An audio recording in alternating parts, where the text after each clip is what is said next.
सकते हैं 6 महीने से 7 साल तक की जेल हो सकती है। Recently many Indians are getting notices from income tax department for not disclosing their foreign assets and foreign income in Indian ITR.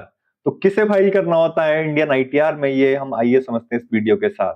कोई भी इंडियन जो आरओआर स्टेटस होल्ड कर रहा है इंडिया में, उसे फाइल करना ये मैंडेटरी है। For the time being non resident या फिर आरएनआर के लिए एग्जेम्प्ट है। आईटीआर 2 और आईटीआर 3 के साथ हमसे शेड्यूल एफए में फाइल करना इंपॉर्टेंट है। आईटीआर 1 और आईटीआर 4 में this option is not enabled right now. क्या क्या फॉरेन एसेट्स आपको रिपोर्ट करनी है? कोई भी foreign bank account, even if you hold it for single day, investments, insurance and annuities, any immovable property and any earning from that immovable property you need to be report here. Business interest या फिर signing authority, even if you don't hold any bank account but you have signing authority abroad, then you need to report this also. Foreign income can be dividends, interest, rental income or capital gain from overseas.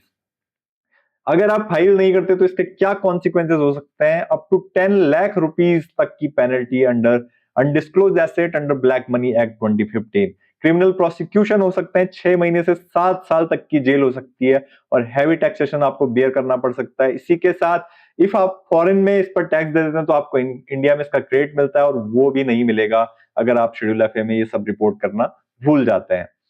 की takeaways क्या होने चाहिए और आपका action plan क्या होना चाहिए इसके साथ? आपको आईटीआर 2 और आईटीआर 3 में अपनी फॉरेन एसेट्स और इनकम सारी डिस्क्लोज करनी है। Be accurate with your numbers, claim relief if you have paid tax outside India, and don't forget to take consultation in case of any doubt.